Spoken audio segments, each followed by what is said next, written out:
último programa del año de actualidad y empleo ambiental. Un año lleno de entrevistas a grandes profesionales que nos han enseñado caminos para descubrir nuevas realidades.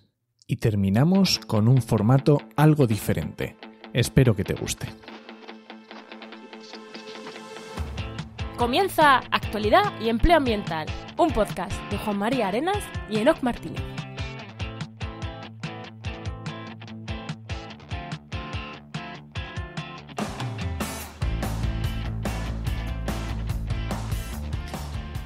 Buenas, soy Juan María Arenas.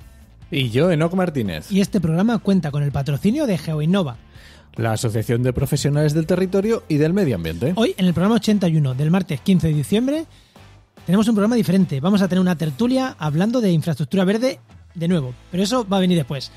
Pero antes, ¿no? ¿Qué tal tu semana? Pues yo he tumbado la Bartola de Puente. Que no, hombre, no. Que sí, que no me has hecho caso en todo el puente. Bueno, sí, en el puente no te he hecho ni caso, pero luego hemos estado haciendo algún presupuesto muy interesante de podcast que, jolín, qué maravilla cuando te contactan y te preguntan para hacer un podcast, mola, ¿eh? Mola. Ahora solo falta que estos presupuestos que estamos lanzando y que gustan mucho, que las empresas al final los paguen, porque es verdad que lo estamos haciendo para intermediarios y cuesta el último salto, el último pasito es el que nos está costando dar, pero es el que no depende de nosotros. Bueno, a mí eso lo que me suele pasar cuando hay estas cosas es que luego te aceptan todos de golpe. Que esto también pasa. Sí, bueno, ¿tú qué tal, Juan? ¿Qué tal tu semana? Pues yo me he estado mudando de casa y mudarte con un niño de 3 años es un puñetero caos. Pero bueno, voy a aprovechar el puente para abrir, cerrar cajas y unas cosas y otras.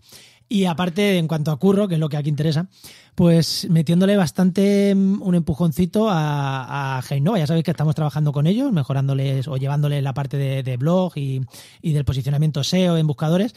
Y he estado haciendo pues las primeras fases, ¿no? Las primeras fases. Análisis de palabras clave que tienen posicionadas, análisis de cursos y servicios que están ofreciendo y viendo la estructura, la arquitectura de la web.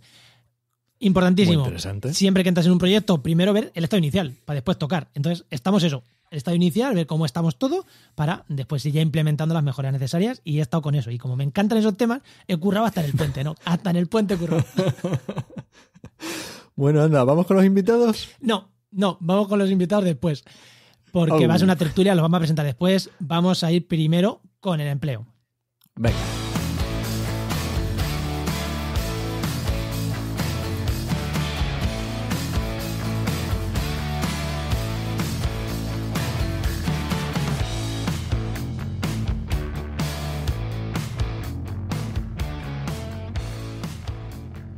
Bueno, ya sabéis que lo primero siempre es hablar del consejo de empleo que nos trae Enoc Martínez, que ya sabéis también que es el director de la web trabajaenmedioambiente.com, la web de referencia en la búsqueda de empleo ambiental, tanto si quieres poner ofertas, como si estás buscando empleo, como si quieres una consultoría con el propio Enoc, pues ahí esas 3 cosas las puedes hacer. ¿Y qué consejo damos esta semana, Enoc? Pues mira, voy a dar un consejo que es algo que me ha pasado personalmente, y es que cuando estés redactando ya sea tu currículum, en el caso de empleo, o estés redactando una carta de presentación, un pequeño texto en el que te vas a presentar para lo que sea, para un sitio donde vas, como invitado, lo que sea, tienes que darle a leer eso que has escrito sobre ti, dáselo a alguien que no seas tú. Y cuanto más alejado de ti esté, mejor. Cuanto más desde lejos lo vea, porque vas a evitar todos tus sesgos, todo tu conocimiento que crees que es normal, que crees que todo el mundo entiende, para que lo lean y te digan si entienden y qué es lo que entienden, para ver si el mensaje que tú estás intentando hacer llegar, llega o no llega. Interesante. Incluso cuando mandas un presupuesto también, ¿no? Sí, esto también pasa. Si a todos nos ha pasado que escribes algo que crees que queda súper claro, se lo das a alguien y te dice, ¿qué? Pues sí. En algo tan importante como un currículum, pues hay que pensárselo 2 veces. Pues nada, ahora toca el momento en el que le preguntamos a los invitados su carrera profesional, pero este va a ser un programa especial, que por cierto, vamos a hacerlo, si funciona y gusta, vamos a hacerlo más veces, este tipo de programas especiales, así que hoy vamos a entrar directamente con el tema y ahí ya os presentamos a los invitados. ¿Vamos para adelante, Enoc? Vamos allá.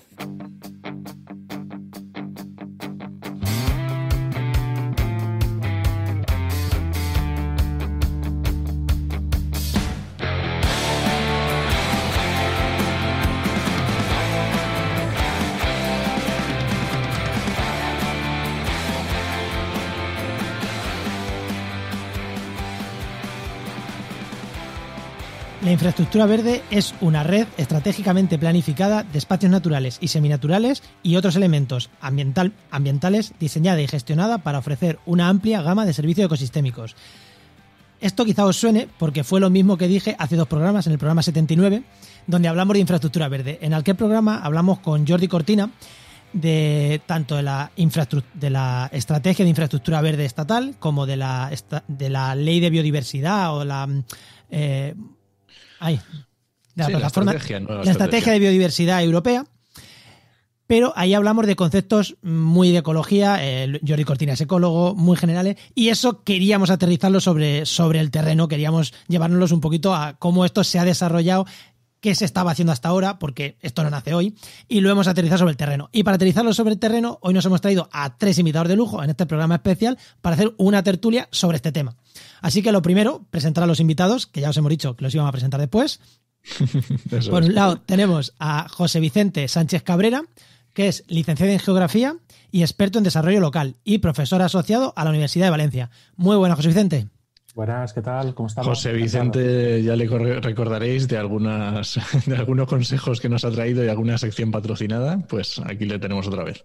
Muy bien, encantado de saludaros a todos. Un placer. Un placer el nuestro, José Vicente. También tenemos a Luis Quesada Muelas, que es director de GeoInnova, geógrafo y experto en ordenación del territorio, medio ambiente y sistema de información geográfica. Muy buenas, Luis. ¿Qué tal? ¿Cómo estamos, Juan? Muy buenas. Que también lo recordaréis de algún... como los Simpsons. Y a la persona que hoy sí que es nueva, que no la hemos tenido por aquí por estos micros ninguna vez, que es Manuel Borovio, que es arquitecto, experto en ordenación del territorio y gestión de datos y ha trabajado tanto en la administración pública a nivel local como autonómico. Muy buena, Manuel.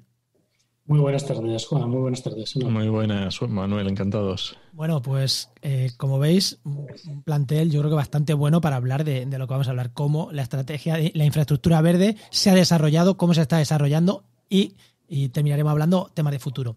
Así que vamos a empezar. Voy a lanzar una pregunta al aire y me la vais cogiendo los que queráis. He dicho que se acaba de presentar a nivel en España la estrategia de infraestructura verde, pero esto lleváis trabajando en infraestructura verde mucho tiempo, ¿no? Creo que le voy a preguntar la pregunta a José Vicente porque antes, fuera de micro, me ha dicho algo de historia de infraestructura verde y he dicho, sí, vas a empezar tú, porque me hablabas de que la infraestructura verde ya lo hacían. ¿Quién la hacía ya la infraestructura verde, José Vicente? Yo creo que la humanidad, ¿no? Desde que es sedentaria desde el Neolítico y las ciudades, ahora hablan de ciudades inteligentes, ¿no? De las ciudades smart, pero es que yo creo que ciudades tontas nunca han existido. En sus meros emplazamientos buscando el sol o la orientación o su ubicación, yo creo que las ciudades ya tenían un sentido de inteligencia en su localización y a partir de ahí las cuestiones ambientales poco a poco se fueron incorporando a la cuestión y a la realidad urbana y yo creo que la infraestructura verde hoy entendida con este concepto ha sido consustancial a la propia historia de la ciudad, de manera que a mi modo de ver yo creo que la cuestión de la infraestructura verde es un hecho, una herramienta, un concepto que actualmente hoy lo estamos instrumentalizando, lo estamos usando, le estamos dando mayor hincapié por distintos motivos que podemos comentar a lo largo de la tarde, pero qué duda cabe que desde la ciudad medieval andalusí con los primeros jardines, pasando por la escuela francesa, el Palacio de Versalles, yo qué sé, me viene a la cabeza la arquitectura georgiana, después arquitectos paisajistas Olmsted y Colbert en Central Park, haciendo los primeros grandes espacios verdes urbanos en Nueva York. En fin, yo creo que el origen de la infraestructura verde como concepto dentro de lo que es la arquitectura del paisaje y de la ordenación de las ciudades es un hecho más que conocido, ¿no? Entonces, sí que es verdad que la infraestructura verde ahora tiene una connotación muy vinculada al concepto del paisaje, del cual ya también podemos vehicularlo y hablarlo, pero también con los servicios ecosistémicos, servicios ambientales, etcétera. Bueno, yo creo que este es un poquito el arranque que yo os planteo o que yo a la pregunta de Juan y de Enoch, pues esto siempre ha estado aquí, ¿eh? Vale, y aterrizándolo un poco más ya, vamos a hablar de este siglo, ¿vale? Vamos a ponernos del 2000 para acá. Antes de esta nueva estrategia de este año, de estrategia de infraestructura verde, ¿qué había? ¿dónde nos movíamos? ¿Eran aguas pantanosas o cómo estaba la cosa? Venga, a ver. Venga, el que se anime. Bueno, yo creo que en Valencia no lo sé, o en ese ámbito en el que estéis no lo sé, pero en la línea del argumento que estaba comentando José Vicente, no es que fueran aguas pantanosas, yo creo que estaba en el propio ADN de la planificación territorial, ¿no? Y en el propio ADN de la comprensión del lugar en el que te vas a implantar. A nadie se le pasa por la cabeza implantarse en un suelo productivo, en un suelo que te está dando de comer, y tampoco en una zona en la que hay riesgos, ¿no? Entonces, en los últimos años sí que es cierto que ha quedado un poco apartado, o sea, por decirlo de alguna manera, con el boom del desarrollismo, del desarrollo urbanístico, y también con el espejismo en el que hemos estado viviendo, en el que teníamos recursos sin límites, energías sin límites, capacidades sin límites, que esta crisis, ¿no?, sanitaria nos ha confrontado con la realidad, y que eso no es así, ni mucho menos. Pues quizás ha estado un poco abandonado. Pero en el ADN de la buena planificación, de la buena gestión, del buen hacer, siempre han estado los conceptos que de alguna forma ahora se están instrumentalizando de una manera especial.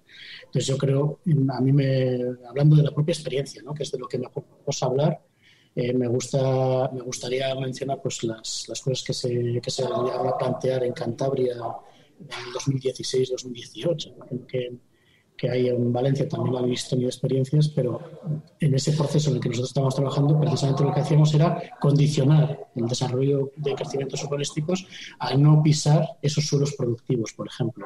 El establecer patrones de crecimiento y de transformación de las zonas, de los núcleos rurales o de las zonas urbanas, teniendo en cuenta cuáles eran los flujos y el metabolismo también pues del ciclo del agua, de las zonas de riego, de las zonas de...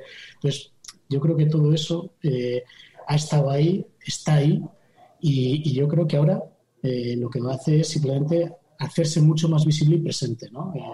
Y yo creo que además está siendo demandado, ¿no?, ese bienestar de la ciudad, ¿no? Sí, sí. Pero bueno, podríamos seguir hablando, yo creo que es bueno que intervenga. Luis. Sí. Bueno, la verdad es que han resumido bastante bien José Vicente y Manuel un poquito todas las patas, ¿no?, de la infraestructura verde, las dos, bueno, digamos, dos perspectivas diferentes que se le puede enfocar desde un punto de vista más ecosistémico, desde un punto de vista más de planificación territorial. Fijaros, por ejemplo, en la Comunidad Valenciana, que tenemos el reglamento del paisaje desde el 2006, José Vicente, 2004, por ahí. Uh-huh. Sí. Ahí ya empezamos a hablar de sistemas de espacios abiertos, infraestructura verde. Estamos hablando ya prácticamente de hace más de 15 años, unos 15 años, realmente, que ya se empezó a trabajar infraestructura verde a ese nivel, ¿vale? Como sitios en los cuales, como comentaba Manuel, deberían de estar libres de actuaciones edificatorias, libres de temas de suelos urbanizables, etcétera, pero que no solo se tiene que entender como una identificación, un catálogo de elementos naturales y de red, y no solo territorial, o sea, no desde la parte territorial, sino también hay que hablar de la infraestructura verde marina. O sea, es que al final se puede englobar desde todos los puntos de vista. Sí.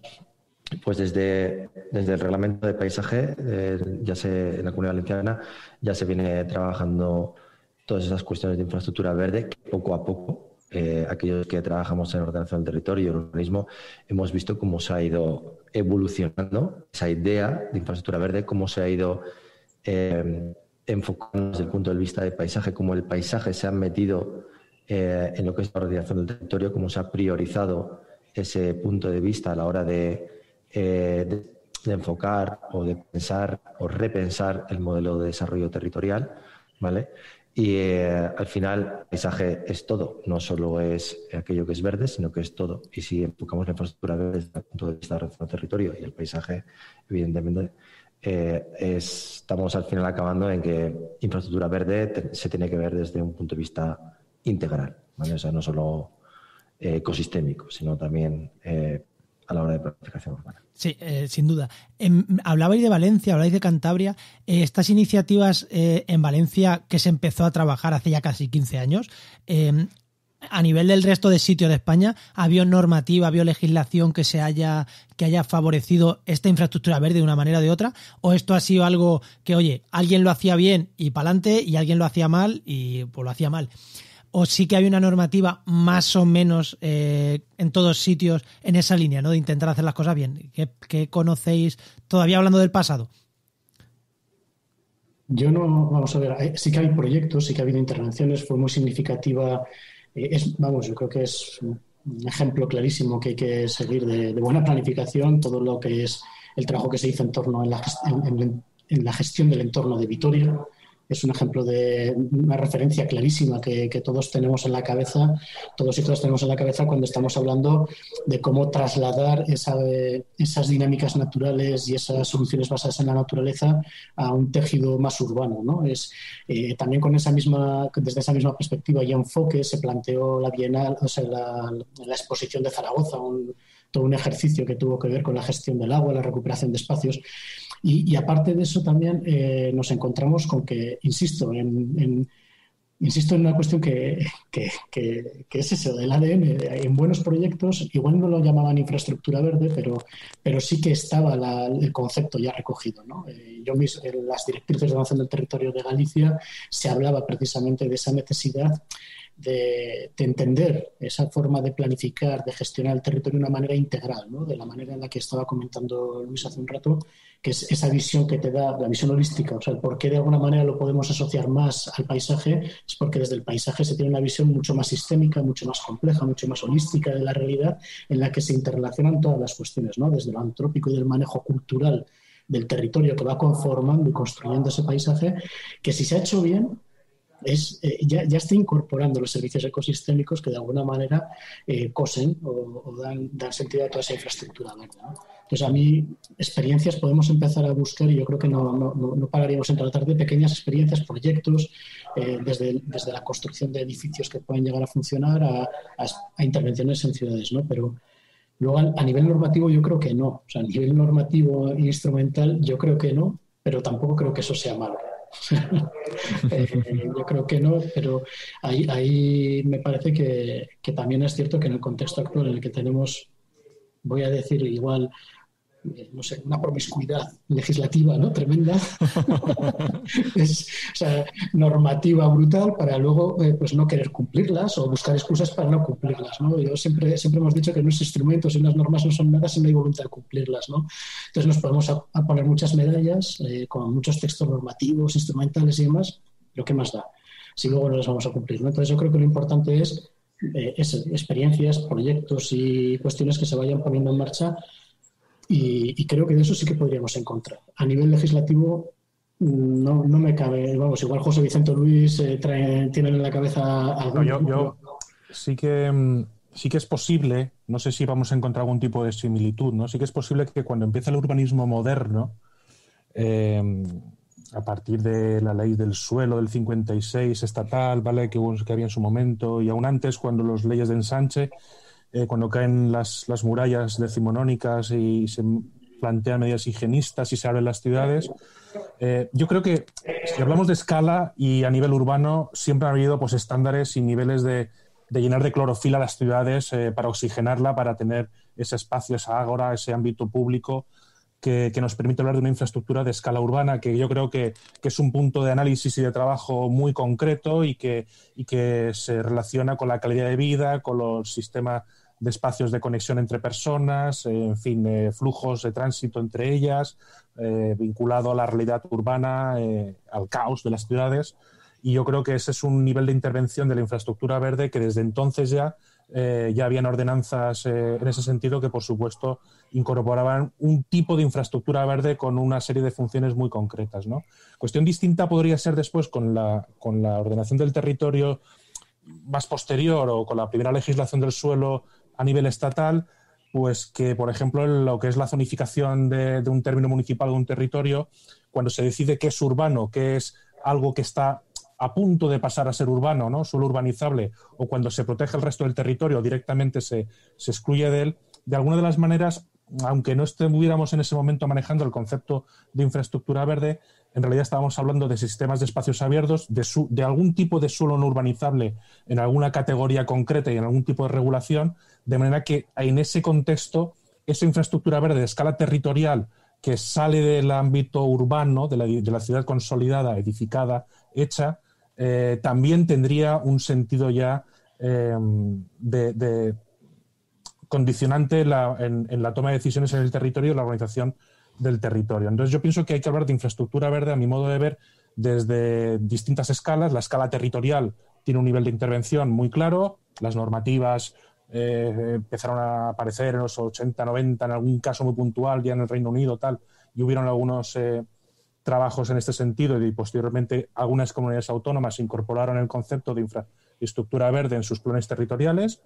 Y luego tenemos esa infraestructura verde de escala urbana dentro del tejido urbano de las ciudades que articula, vertebra y tiene un sentido que es consustancial a la propia historia de la ciudad. Yo creo que una de las cosas que ha tenido la infraestructura verde ha sido la capacidad de hilvanar esa infraestructura verde de carácter territorial con esa infraestructura de ámbito de escala estrictamente más urbana, ¿no? Es decir, la clorofila urbana necesaria para que la ciudad no sea una argamasa de hormigón y de personas y dotarla de espacios y equipamientos públicos, servicios, reservas, dotaciones, organizar la ciudad, pues digamos que siempre ha estado ahí dentro de las disciplinas vinculadas al urbanismo. Ahora con más hincapié se habla de infraestructura verde para hablar de equipamientos y dotaciones de toda la vida. Y luego tenemos todo ese territorio que se tiene que planificar, zonificar, proteger, gestionar, regular, de vocación agrícola, de vocación forestal, merecedora de protección, espacios litorales. Bueno, este tipo de intervención y de protección y de trabajos evidentemente no requieren de los niveles de acupuntura que precisa la ciudad para colocar la infraestructura verde. Precisa de otras herramientas, de conectores, de vectores, de ecología del paisaje, de visibilidad, de un montón de cuestiones más que de servicios ambientales, por supuesto, Sí. que sí, aquí sí, en ese contexto ya se desarrolla por completo y con toda su potencial la infraestructura verde. Entonces yo creo que ahí hay dos niveles que es interesante que se separen. No es que se separen, de hecho están conectados, ¿no? Una de las primeras cosas que nos decían en la Consellería de Valencia al trabajar es, mira, antes de empezar a crecer, antiguamente las decisiones venían dadas por incluso un agente urbanizador, un promotor o un alcalde que quería y apuntaba y disparaba donde quería desarrollarse. Y bueno, el cambio cultural ha sido, no, paremos un poco todos y antes de empezar a desarrollar una ciudad vamos a ver dónde está nuestra infraestructura verde, vamos a ver qué elementos hay y a partir de ahí tomamos las decisiones de qué territorios deben ser ocupados y qué territorios deben ser excluidos por distintos factores. Riesgos naturales, pueden ser temas de paisaje, temas de conectividad, temas agroforestales, temas de cualquier tipo. Hay un montón de variables que están recogidas todas en la estrategia. Esto es bastante nuevo, porque lo de pelotazos del constructor que quiero construir allí, y sobre todo en Valencia, por desgracia, todo el levante español, Valencia, claro. Murcia, Andalucía, ha costado bastante reciente. Que se aprendieran la lección, ¿no? Vamos a ver qué queda libre, vamos a ver qué protegemos, cuál es el margen de maniobra. Y esto en Valencia ha supuesto, bueno, de hecho sigue suponiendo un cambio cultural que todavía estamos transitando, ¿no? Es decir, es verdad que antes se apuntaba en base a lógicas de compra-venta, una lógica catastral o una operación de compra-venta de tierras en la que marcaba el designio del futuro de una ciudad en muchos casos porque a posteriori se recalificaban suelos y se hacía un mal urbanismo, una mala praxis. Ahora no, ahora yo me cuidaría muy mucho de hacer ese tipo de operaciones. Primero hay que ver cuáles son las líneas que te marca la vocación natural del territorio, del paisaje, y a partir de ahí, una vez tengamos claros y marcados los elementos que tienen que quedar al margen del desarrollo urbanístico, entonces sí, dentro de otras lógicas, se puede plantear, si fuera el caso, algún tipo de modelo de desarrollo. Oye, un detalle, antes de pasar de aquí, ahora le doy palabra a Luis que quiere hablar, hemos hablado de Vitoria. Claro, lo habéis puesto como ejemplo bueno. Claro, es que Vitoria fue capital verde europea, si no me equivoco mal, en el 2012. Claro, o sea, fue para la Unión Europea, la que mejor lo hizo de Europa en ese año. O sea, o de lo mejorcito de Europa en ese año. O sea, que estamos hablando de un ejemplo muy bueno. Para que fuera reconocido en ese año y en un concepto como este es una trayectoria. Claro, sí, por eso. A largo, ¿no? Exactamente, o sea, que para que la reconocieran es porque lo estaba haciendo muy bien, que ojalá que más se pareciera a una Victoria. Y es verdad que es una maravilla, todo el parque de Salburúa es una maravilla, todo lo que hay afuera de Vitoria principalmente. Luis, ¿que te querías tú hablar? No. Vale. No sé si se me escucha bien. Sí. Bastante interesante, que es el tema de ordenar sin normas, ¿vale? Es decir, sí. más vale trabajar bien las cosas y trabajar bien a partir de normativa en ese sentido, base, sin tener una normativa, sin tener que crear una ley, ¿sabes? Para hacer eso. Yo creo que existe suficiente ley, suficientes normas ya creadas como para darles uso a esas normativas. Hay veces que las cosas mejor están hechas sin forma anterior a una ley que ha salido posteriormente. De hecho, sí. Está claro el sentido. Sin duda. Simplemente ese detalle, ¿vale? Me gustaría hacer una pregunta, bueno, es una reflexión y una pregunta también a raíz de la intervención de José Vicente, si se me permite. Ha comentado al final de su intervención un tema que creo que es clave, ¿no? Y es la vocación. Hablabas de la vocación natural o ambiental. La vocación del territorio es crítico, ¿no? O sea, saber para qué o cómo tenemos ese territorio, pero tenemos que ponerlo en la mesa o tenemos que ponerlo en el debate buscando ese balance, ese equilibrio entre lo que es la cohesión social y la eficiencia ambiental, ¿no? Si tenemos una buena cohesión social y una eficiencia ambiental adecuada en un entorno en el que nos vamos a trabajar, vamos a desarrollar, pues lógicamente todo lo demás va a venir dado, ¿no? Todos los objetivos de desarrollo sostenible vendrán dados, todo vendrá dado.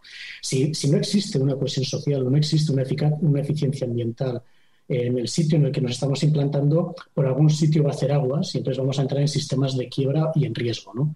Y ahí es donde realmente es necesario entender un factor que yo creo que quizás sea para mí lo que tendríamos que trasladar también al planeamiento, a la manera de entender esos estándares que has comentado, José Vicente, del planeamiento urbanístico.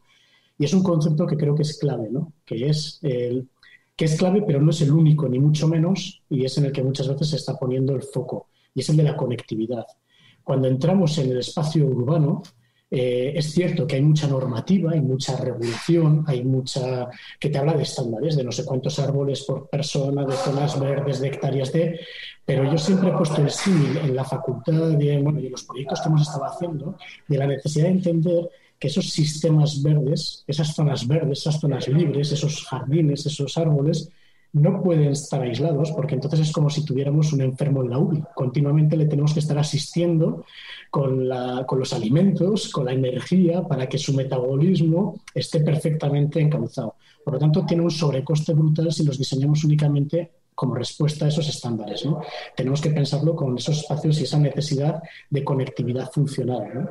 Y ese es el reto, realmente, porque ahí es donde se empiezan a producir interferencias entre lo que es la función ecológica y esos elementos de movilidad, de transporte, de cohesión social que necesitamos. Entonces, ahí es donde tenemos que concentrar la energía creativa y no tanto en la respuesta a una ley, ¿no? Y comentando en relación a lo que ha comentado Luis ahora, un comentario a raíz de lo de Luis, es cierto. Yo me acuerdo cuando hicimos el plan de ordenación del litoral de Galicia, que fue en el año 2000, empezamos en el 2008, lo terminamos en el 2011, en febrero va a ser 10 años, y en ese documento una de las cuestiones, y es el plan de ordenación del litoral, una de las cuestiones que hicimos fue entenderlo como un manual de uso del territorio. Hicimos una cartografía en la que hablábamos de usos y elementos para la valoración. Desde la escala territorial, aproximándome también a la reflexión de José Vicente de la multiescalaridad necesaria, decíamos, desde la escala territorial, no podemos bajar a concretar esos proyectos específicos, ¿no? Pero ni en las zonas rurales ni en las zonas urbanas. Pero sí que entendemos cuáles son los elementos clave y críticos de esos territorios o de esos paisajes en los que estamos trabajando, de ese paisaje en el que estamos trabajando. Y de alguna manera decimos, combínalos de la mejor manera posible, ¿no? Conforme a esa vocación del territorio y conforme a la propia naturaleza del elemento que vas a usar, ¿no? Puede ser un elemento patrimonial o puede ser un elemento absolutamente natural, ¿no? Pero jugar y entender que el urbanismo o la planificación del territorio, la gestión del territorio, ojo, en su acepción más amplia, que es incorporando también todos los suelos agrarios y todos los suelos forestales, es precisamente buscar cómo han de mezclarse las diferentes piezas y componentes en la naturaleza, eso lo que sea, después de la perspectiva nuestra, ¿no? De planificadores. Pero creo que eso es clave, el hablar, entender que no basta con poner una cuestión cuantitativa a los elementos aislados, porque entonces no se hace un balance claro de lo que nos va a costar de la viabilidad. Entonces la conectividad es clave, y entender esa conectividad también en términos de continuidad espacial y continuidad temporal. Sí. Entonces aquí pasamos ya a la cuarta dimensión.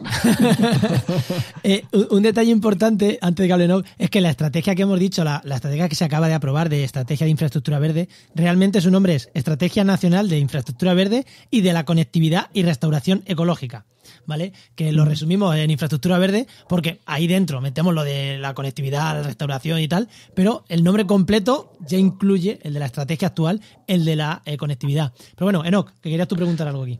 Justamente, antes de dar el salto hacia esta nueva estructura, o sea, nueva estrategia, hemos hablado de problemas de conectividad, hemos estado hablando de temas de definición del propio suelo, de la problemática de aplicar determinada normativa que a lo mejor luego eso no vale absolutamente para nada, son papeles mojados.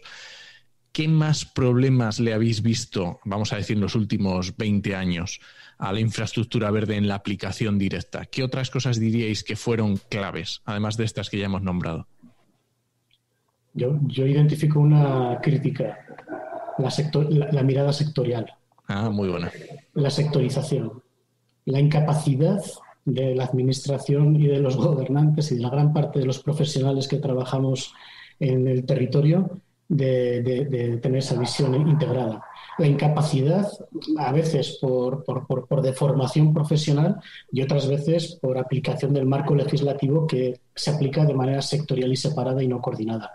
Y creo que esa es la mayor traba y el mayor reto que existe, ¿no? Desde mi punto de vista, una estrategia como la que se plantea de la infraestructura verde, la conectividad y restauración ecológica ha de implicar necesariamente una reflexión sobre los modos de gobernanza que tenemos y de administración pública. Venga, los demás, José Vicente. Bueno, es que viene al pelo, ¿no? Lo que comenta Manuel. Yo quiero trasladar una pequeña experiencia, ¿no? Redactando, por supuesto, hace muy poquísimo tiempo, ¿no? Lo que es nuestro plan en la Comunidad Valenciana, el plan de infraestructura verde del litoral, el PATIVEL que se llama, ¿no? En el cual tuvimos la suerte de poder trabajar en él. Aquí, al hilo de lo que para mí eso sigue siendo un problema, y es un problema porque se abordó, y soy autor del documento, se abordó como un rescate de suelos, entendidos estos como infraestructura verde del litoral, y en la toma de decisiones real, al no haberse dado una gestión integral de las zonas costeras con esa gobernanza que apelaba a Manuel, en la cual las decisiones, los agentes, al no haber tenido una mediación o haber planteado alguna solución, a lo mejor quizá económica, ¿no? para verse compensados a la hora de proteger los últimos suelos que tenían que ser protegidos por razones visuales, paisajísticas, de conectividad. La Comunidad Valenciana, de no haber sido por ese plan y por la red de espacios naturales protegidos, hubiera sido una conurbación desde Castellón hasta casi Murcia, ¿no? Entonces, ¿qué ocurre? Que realmente, a la hora de haber planteado una infraestructura verde y haber ido, en nuestro caso, no hablo del caso gallego, ni de otros casos de planes directores territoriales del paisaje en Cataluña o el caso andaluz, pero por lo menos en nuestro caso, que hemos sido los últimos en llegar a esta fiesta de los planes territoriales para proteger el paisaje litoral, quizá acudimos demasiado a ese rescate por las normas de aplicación directa y directamente salvaguardar los paisajes por la vía de los hechos y crear esa infraestructura verde litoral. Y sin embargo, en ese ejercicio de ir a salvar lo último que nos quedaba por todo lo que nos había pasado en nuestra fenomenal espiral inmobiliaria, perdimos una oportunidad de volver a las esencias de esa gestión integral de zonas costeras para la ordenación del territorio litoral, en el cual quizá muchos propietarios, ya que se van a quedar sin esa expectativa de suelo urbanizable que tenían inicialmente en base a lo que decía el planeamiento urbanístico, a la hora de plantear nuevos esponjamientos y protecciones de espacios de valor, porque sin duda lo son, no se haya trabajado del todo, y ahora quizá con los fondos europeos y con el plan de recuperación que nos viene ahora, se podría buscar alguna vía con las medidas de adaptación al cambio climático, que va a venir muchísimo dinero de Europa. Quizá habría que trabajar esta vía, porque considero y creo que esta pata, la pata social, la pata de la gobernanza, la pata del acuerdo, la toma de decisiones en el territorio, en nuestro caso en el valenciano no se ha dado. Hemos conseguido blindar por la vía de las normas de aplicación directa y de las competencias que tiene los planes territoriales determinados tipos de suelo, enhorabuena, pero detrás se nos ha dejado como reto fortalecer, robustecer los niveles de gobierno, pactar, hacer ver a los propietarios que el hecho de que su suelo no se vaya a convertir en un producto inmobiliario finalista, el hecho de que no se vaya a convertir no significa que que esto vaya a ser la ruina de su familia. Yo creo que ese debate no se ha producido y todavía la sociedad lo ha percibido como una agresión o una imposición por parte de un instrumento de ordenación del territorio, y muchos alcaldes todavía han percibido en nuestro territorio, por lo menos, no sé, y en el caso gallego me encantará escuchar a Manuel si quiere comentar alguna cuestión, pero nosotros hemos recibido presiones, hemos recibido falta de comprensión, no nos hemos sabido explicar bien, hemos conseguido nuestros objetivos y ahora los tribunales determinarán si hay derechos patrimoniales, en fin, ahí reconocidos, y en fin, ya veremos qué es lo que ocurre cuando nos lleven a juzgado a todos, pero creo que los niveles de gobernanza se podían haber trabajado mejor con toda la escultura y con todas las experiencias que se vienen diciendo desde Europa desde hace mucho tiempo. Y nosotros realmente, la Comunidad Valenciana, nos ha dado tiempo a llegar los últimos, después de habernos pegado una buena fiesta de ladrillo durante muchísimo tiempo, y efectivamente hemos tenido que atacar por la vía de la urgencia, porque es que si no esos suelos se iban a colmatar tanto en cuanto un agente urbanizador presentara un programa urbanístico. De manera que este es uno de los problemas que yo me he encontrado en nuestro caso, en el caso valenciano, y que creo que hay mucho por hacer, porque esto está escrito desde hace muchos años. Es decir, la Comisión Europea, en su primer documento de gestión integral de zonas costeras, ya daba una serie de principios y acuerdos de gestión integral, en la cual los principios de gobernanza territorial y urbana se tenían que dar en todas las escalas, acordando los agentes con competencias que dialogaran y pactaran modelos de desarrollo en zonas frágiles del territorio, y que a partir de ahí se generaran acciones y programas y procesos que acabaran concretándose en una ordenación efectiva de ese espacio. Pero al final seguimos haciendo lo mismo, es decir, cuando las cosas se ponen feas, la administración actúa; cuando las cosas estaban no tan feas, bastante libertad por parte de la iniciativa privada para ordenarse ella misma el territorio prácticamente, es decir, que el territorio o lo ordenas o te lo acaban ordenando, te lo acaban montando. De manera que en ese ejercicio de la gobernanza, y retomo las palabras de Manuel, me parece que están los verdaderos retos de la infraestructura verde aún hoy. Es decir, el factor de oportunidad de infraestructura verde todavía no ha conseguido instalarse en el imaginario de la sociedad española, seguramente, o en determinadas sociedades en las cuales el territorio sigue siendo todavía una moneda de cambio y una expectativa de algo que les puede cambiar su vida, ¿no? Y que eso te lo cambian por una infraestructura verde, la gente sigue pensando que le están haciendo el timo de la estampita, ¿no? Y que el territorio vale lo que puedes construir, sí. Efectivamente. Vale. Luis, sí, te digo, venga. Después de escucharte, José Vicente, mira, voy a plantearlo de otra forma. Viene a ser una crítica desde el punto de vista de Manuel, cuando habla que realmente a nivel sectorial no hay la suficiente capacidad o los suficientes recursos para poder abordar esto adecuadamente, ¿vale? Tanto desde el aspecto administrativo como desde el punto de vista técnico. Y me voy a coger también lo que comentaba José Vicente sobre el tema de la gobernabilidad y cómo se afronta esto. Con un ejemplo, Puebla de San Miguel, José Vicente, lo conoces muy bien. Un pueblo en el que todo el municipio es parque natural, además solo hasta el límite municipal, o sea, como que las aves, como que el resto del monte ya no, ¿sabes? En el cual hemos estado trabajando un plan general y que según la normativa, evidentemente, todo el municipio es verde. Claro, si todo el municipio es evidentemente un recurso natural de primer orden, está protegido, pues evidentemente ya por ley todo tendría que ser, o sea, lo pintamos de verde el municipio. ¿Y qué hacemos con el modelo de desarrollo de ese territorio? Ya lo finiquitamos, ya ese sitio ya no se puede trabajar. Ahí se ha hecho, por ejemplo, un trabajo técnico de cómo poder integrar la solución, el modelo de desarrollo territorial a cara a futuro, ¿vale? Cómo poder mantener la idiosincrasia del lugar, es decir, para que no se explote, con lo que decía José Vicente, para que no te ordenen ese territorio de otra forma, es decir, poniéndote casitas por todos lados, ¿vale? Es un sitio con un valor natural impresionante, de los más bonitos y los más conservados de toda la Comunidad Valenciana, en el Rincón de Ademuz. Y bueno, después de haber hecho ese trabajo, 10 años después de haber hecho ese trabajo prácticamente, recibimos un requerimiento de que ahora esa proyección, esas pequeñas cositas que decís, mira, vamos a coger solo una pequeña zona que ya estaba reservada en lo que era el propio PORN, ¿vale? En el Plan de Ordenación de Recursos Naturales y en el PRUG había una zona de desarrollo.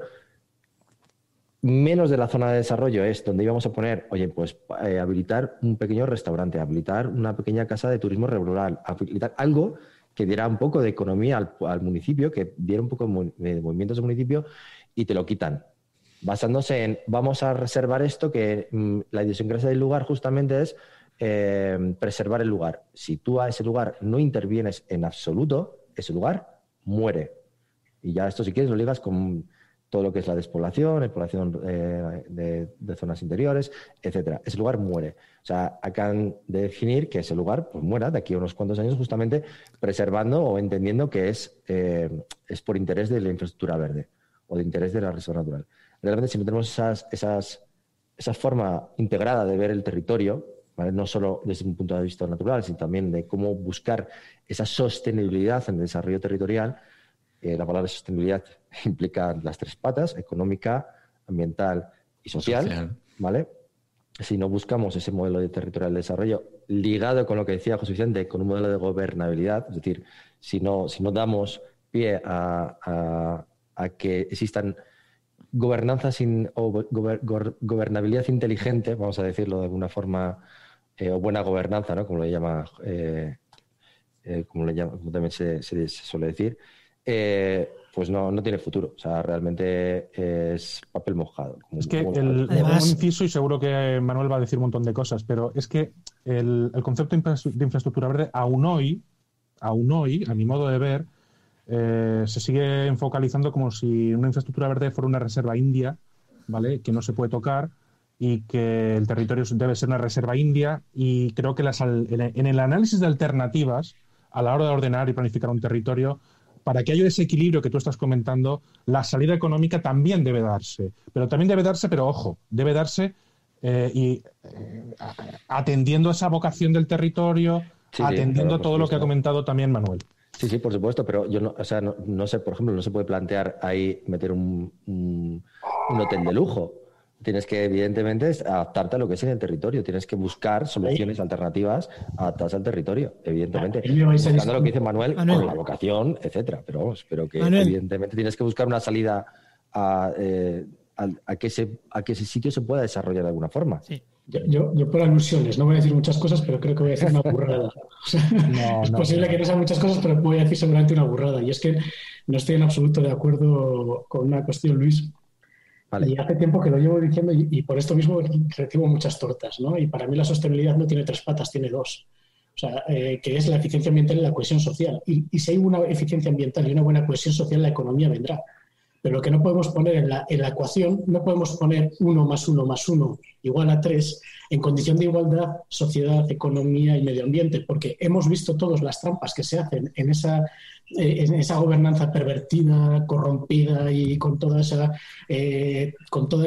utilización de todos los instrumentos que nos pone el marco legal que tenemos para coger y decir, es que 0 más 0 más 3 es igual a 3 también. ¿Dónde estamos poniendo ese 3? ¿En qué variable? ¿En la variable económica, en la social o en la variable ambiental? Entonces, aquí no estamos hablando, la economía es algo que surge con una buena gestión de la casa, con una buena gestión del territorio, con una buena gestión de nuestro ambiente. Y la economía es algo que surge en una sociedad que de alguna manera tiene armonía, que tiene cohesión, que tiene solidaridad, y ahí es donde que somos corresponsables. Entonces, ya sé que igual esto es muy utópico. Y ya sé que pero Manuel, fíjate, es muy, muy interesante lo que dices, porque el problema que viene es que cuando tú le explicas esto a un propietario del suelo y le trasladas esta cuestión, dices, la economía te vendrá porque lo hemos hecho bien. Sí, pero ¿cuándo? ¿Y cuánto? Y mientras esas respuestas llegan y ese retorno del paisaje acaba haciendo el bien económico y el bien social, se necesita un tiempo de madurez y de poso y de calma para que todo se asiente, para que ese territorio vuelva a ser atractivo, vuelva a ser demandado socialmente, para que se genere una economía paralela o una economía que esté inoculada en ese territorio de forma sostenida o sostenible. Mientras eso llega, ese relato llega y no se funciona con la inmediatez que te generaba una compraventa de un terreno, una plusvalía de un suelo que viene derivada de la transformación del territorio, mientras eso llega, la gente está acostumbrada a lo otro. Entonces, ahí falta mucha pedagogía y falta meter un poquito de insuflar fuelle y aire a esta gente, porque realmente están acostumbrados a otro tipo de cuestiones, ¿no? Están con la expectativa de que su territorio es un solar y no es una parcela, y en fin, tiene un campo de naranjos y usted tiene un campo de naranjos, no tiene una expectativa de cambio de uso del suelo. Usted tiene un campo de naranjos y usted se le tiene que... y su suelo está en situación básica rural y usted tiene lo que tiene, no tiene una expectativa porque lo diga un documento administrativo o un plan general. Y cuando hay un cambio y viene un plan territorial o viene algo de paisaje que de repente dice, como dice Luis, esto es infraestructura verde, en el análisis de alternativas, el reflejo y esperar, lo que dice Manuel, ¿no? Esperar esa bonanza, ¿no? Pues a lo mejor te pasan 20 años para que ese territorio se reposicione, se ponga en valor, aparezca el negocio, aparezca la compensación y el bien común, tanto a la familia como al territorio. Este mensaje lo compro. Además, estoy totalmente de acuerdo con lo que dice Manuel, lo suscribo, no toco ni una coma, pero creo que hay un problema de inmediatez, ¿no? Vivimos en una sociedad líquida, una sociedad muy rápida y no está preparada para tomarse las cosas con calma y decirles, mire usted, lo que usted tiene va a ser rentable, pero de aquí a 15 años. Para entonces ya me habré muerto. No, ahí hay un problema. Bueno, que ahí lo que te voy a decir es que ahí están los sistemas de compensación, José Vicente. Claro, el sistema de ordenación del territorio y tienes que ordenar el territorio ¿Pero quién los trabaja, Luis? Claro, ahí es donde yo quería incidir ahora mismo, en esa línea de los sistemas de compensación. Lo debatí hace 2 días aquí con un grupo de propietarios que no eran grandes propietarios, ni mucho menos, y un grupo de profesionales, y que decían, ya, pero ¿tu tierra qué vale? Y le resulta un profesional, pues lo que te da, patatas. Y yo le dije, no, su tierra vale lo que le valore, el valor que le queramos otorgar.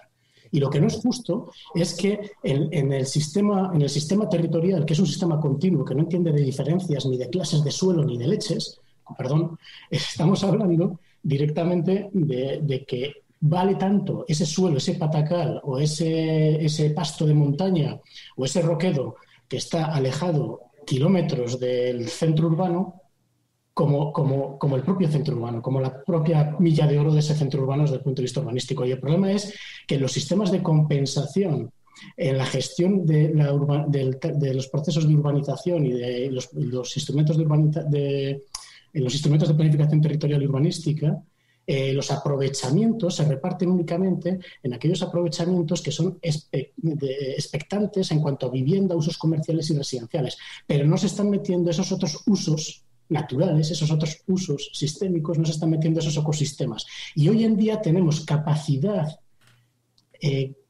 para analizar y para medir y para cuantificar qué es lo que está aportando tanto en el bienestar, lo que nos está ahorrando en salud, lo que nos está ahorrando en el servicio de seguridad, o sea, en muchas cuestiones. Por lo tanto, se podría y se debería revisar al 100% el sistema de planificación urbanística y territorial, incorporando los usos y elementos de la naturaleza, esos usos y elementos para la valoración que decíamos en el plan de ordenación del litoral, pero también valorizándolos y monitorizándolos e incorporándolos dentro del cálculo de los aprovechamientos, tipos de aprovechamientos que se hacen en el urbanismo. Y es factible hacerlo.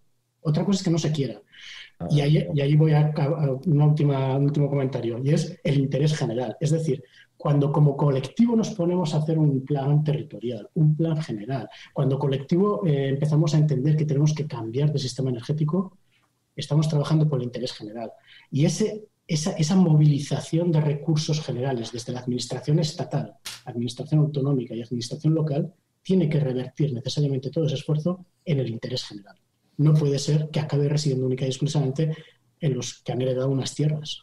Perdón. Yo aquí, totalmente de acuerdo. Yo estoy totalmente de acuerdo con Manuel. Es que estoy totalmente de acuerdo con él. Y creo que todos estamos de acuerdo. Sí. Pero creo que un detalle, cuando hablamos de cohesión social, no se nos puede olvidar que cohesión social no es contentar a todo el mundo. Cohesión social es mantener la sociedad conectada. Que siempre va a haber el que fue a dar el pelotazo urbanístico, ese no va a estar de acuerdo nunca, porque ese quiere seguir con el pelotazo urbanístico. Y a ese no lo convences, vamos, de ninguna manera, porque quiere el pelotazo urbanístico. O casi de ninguna manera, vale, habrá algunos que sí. Pero cuando hace una cohesión social, al final la propia sociedad es la que a ese lo va a terminar convenciendo de que otra cosa es mejor. No, o sea, yo creo que por ahí no podemos... Con esto no podemos contentar a todo el mundo. Yo con esto soy muy claro. No se puede contentar a todo el mundo. Eso yo lo tengo claro. Pero quería hacer una pregunta que lo hemos sacado varias veces y por si alguien está perdido, respondérmelo quien sea de manera más rápida. ¿Qué son? Yo sí lo sé más o menos, pero respondedlo vosotros. ¿Qué son los sistemas de compensación? Lo habéis nombrado varias veces todos, por si alguien lo tenemos un poquito desubicado, quien escuche este programa. ¿Qué son los sistemas de compensación? A ver, yo entiendo por un sistema de compensación algo que tras un impacto o un cambio de una alteración de algo, pues siguiendo a lo mejor quizá un principio de que contamina paga o el principio de que hay una merma de la calidad de un territorio, de un ecosistema, tiene que haber algún tipo de evolución positiva que compense y que en principio reequilibre ese daño que se inflige en un territorio o en un ambiente concreto, ¿vale? ¿Cómo se puede compensar? Pues se puede compensar de muchas formas y de muchas maneras, intentando mejorar ese mismo territorio y que revierta ahí mismo. Se puede trasladar esa reversión a otros territorios de otras zonas del espacio, se puede buscar una compensación. La economía, por supuesto, es otro tipo de compensación. Podemos hablar incluso a efectos ambientales de otros tipos de compensación vinculadas a lo que es el intercambio de CO2 por oxígeno, en tema de mercado de emisiones. Es decir, es que hay muchas formas de compensar. Se puede compensar de mil maneras. La cuestión es obtener algo a cambio de algo, ¿no? Normalmente se cambia dinero por un bien. Es la manera que tradicionalmente, mercantilmente conocemos y entendemos las cosas, pero este tipo de mecanismos de compensación o los mecanismos de compensación o de corrección, minimización, hay muchas formas de poder abordar esta cuestión para intentar hacer compatible o viable un tipo de proyecto. Se pueden abordar desde distintos enfoques, a mi modo de ver, de distintas formas. Compensando al interés general, compensando al particular si se puede, ¿vale? Si se puede. Intentando también, y hay muchos mecanismos de compensación o de contentar y no es la mejor praxis a esos agentes que tienen intereses muy concretos en el territorio. También hay intentos de compensación para que estén tranquilos y desistan de su actividad urbanizadora. Precisad vosotros de qué tipo de compensaciones estamos hablando, porque yo creo que yo lanzo aquí un poco el mecanismo, ¿no? De que a cambio de esto, ¿qué obtengo por otro lado, ¿no? ¿Cómo reequilibro la balanza, ¿no? Porque soy consciente de que voy a cambiar las cosas y necesito una devolución en algún sentido y a ser posible que sea esa compensación positiva para el medio ambiente, para el paisaje, para la sociedad, para la economía local, para la economía familiar, para la economía del promotor, agente urbanizador, hay muchas Luis, formas de enfocarlo, o de todas a la vez. Luis, ¿te animabas a hablar? Vale, es que se me corta, perdonar. Yo quería, sobre el tema del sistema de compensación, cuando yo también me refería a esto, es hablando un poquito, enfocándonos desde el tema de urbanismo, ¿vale? Enfocándonos desde el punto de vista más de ordenación del territorio, cuando, digamos, tú estás trabajando, cuando estás... Se nos queda muerto ahí. ¿Qué? Que te quedas congelado. Bueno, cuando tú quieres trabajar una zona, cuando quieres hacer urbanizar una zona, cuando quieres hacer defines una zona para urbanizarla, ¿vale? O como un suelo urbanizable, se comienzan un sistema de compensaciones de valores, ¿vale? Pues este suelo que está aquí, evidentemente, una compensación por utilizar el suelo que tienes que transmitirlo en otro tipo de valores. Ese tipo de valores, lo engancho con la parte de Manuel, también pueden ser valores ambientales, ¿vale? Y si hablamos de escala mucho más amplia en el cual estás haciendo ordenación del territorio, por ejemplo, vuelvo otra vez a imaginaros un municipio, como el que estamos hablando antes, y se hablan de sistemas de compensación en el sentido, oye, si yo eso lo quiero reservar, ¿cómo voy a compensar a los habitantes de esa zona? O sea, ¿cómo les puedo solucionar eso? ¿Vale? Si yo quiero que ese sea el pulmón verde de aquellas personas o aquellos territorios que no tengan ese pulmón verde, en el cual tengan agotado el desarrollo territorial o tengan enfocado otra forma de desarrollo territorial, y a cambio de eso, pues tenemos nuestro pulmón verde, lo tenemos en otras zonas. A nivel de urbanismo, pues sería lo mismo. Cuando hacemos reparcelaciones, etcétera, pues tienes al final que compensar los costes, tienes que compensar todo ese tipo de historias. Pero bueno, es un poco ligando lo que dice José Vicente con lo que estaba comentando yo. Bien, aquí me gustaría, creo que está bastante claro y definido, ¿no?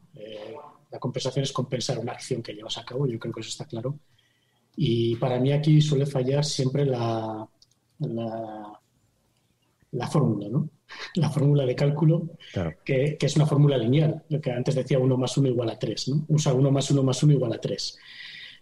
No es así. O sea, en la ordenación del territorio las cosas no funcionan así. 1 más 1 es mucho más que 2, ¿no? Entonces, tenemos que entender esa complejidad y además tenemos que atarla y abordarla desde un concepto que ya ha salido varias veces en esta tarde, ¿no? Que es la vocación de ese territorio. Y hay una cosa que falla siempre, desde mi punto de vista, en esto de la evaluación ambiental, ¿no? Porque podemos hacer la trampa al final siempre vamos a poder cuantificar cómo compensamos eso, vamos a poder ver cómo indemnizamos de alguna manera determinadas actuaciones o cómo de alguna forma balanceamos ese equilibrio, ¿no? Buscamos ese equilibrio.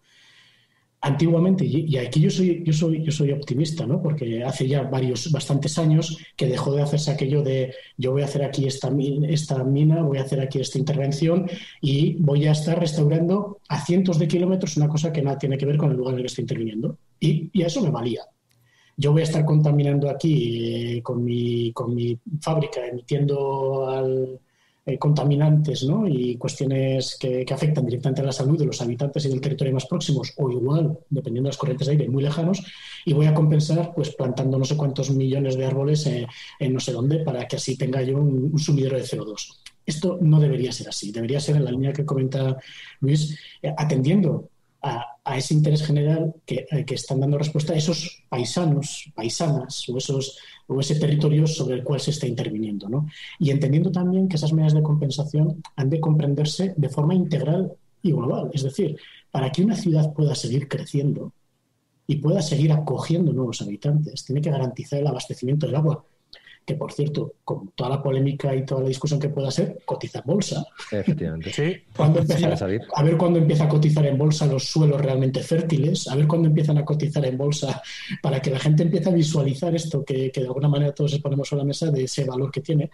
Pero para que esa ciudad pueda seguir creciendo, volviendo al tema, necesita tener esa garantía, ese abastecimiento de agua, y ese abastecimiento de agua igual se da en las fuentes y en los manantiales que están a cientos y cientos de kilómetros. Entonces, hay que entender que tendré que compensar y gratificar a aquellos que están haciendo que ese ecosistema allá arriba funcione y funcione de una manera equilibrada y funcione de una manera sistémica, ¿no? Que me permite seguir proviéndome de agua a la ciudad, me permite seguir almacenando agua o incluso abasteciendo de recursos a los supermercados.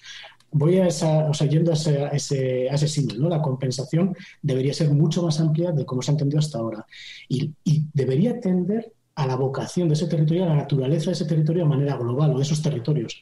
Es complicado, pero yo siempre ponía el siguiente ejemplo. Cuando me venía con los estudios de impacto ambiental, en alguna época en la que estuve ahí también en la Asunta haciendo estos informes, planteaba que teníamos que hacer siempre las mismas preguntas. ¿Qué vas a hacer y por qué lo vas a hacer, ¿no? Y una vez superadas esas preguntas, buscar el dónde hacerlo y el cómo concretarlo. Porque si no, muchas veces, cuando estás haciendo este tipo de trabajos de compensación, ya empiezas a mirar el territorio como si fuera, imaginaos una corredora o un corredor de fondo, ¿no? Ya le empiezas a venir y ya estás pensando qué prótesis le vas a poner, porque de buenas a primeras que sabes que le vas a amputar la pierna. Y dices, pero no, si es una corredora de fondo que tiene la vocación de seguir corriendo, ¿por qué le voy a amputar la pierna? ¿Qué es lo que me estoy planteando hacer en ese territorio? ¿Y por qué lo voy a hacer? Y cuando supere eso, vamos a ver si realmente es con esa persona o con otra, o en ese lugar o en otro, donde tengo que materializar esa necesidad de llevar a cabo determinadas intervenciones que puedan ser extractivas, de captación de energía, de almacenamiento, me da igual, cualquiera, ¿no? Entonces, hay que ampliar un poco el concepto y desde luego no quedarse única y exclusivamente con la cuestión cuantitativa, porque las fórmulas lineales no funcionan en el sistema. Yo es que la última vez que vi este tipo de cosas, Luis se acordará, era con la anterior ley que teníamos en Valencia de ordenación del territorio y paisaje, del año 2004. En ese momento, fijaos cómo funcionaban las compensaciones. Si tú te pasabas de la raya, había un fondo de equidad territorial en el cual tú pagas una especie de tasa y luego eso tenía que ir a lo que se llamaban proyectos de sostenibilidad y calidad de vida, ¿no? Y luego eso se tenía que montar. Luego había otra opción que era que cuando el promotor urbanizaba 1 metro cuadrado, pues tenía que ceder gratuitamente a la administración pública la misma cantidad de suelo en un suelo protegido para que el derecho de antirretracto se diera en suelos protegidos y se pudiera favorecer la protección de las sierras y de las montañas y que acabaran en manos de la administración pública.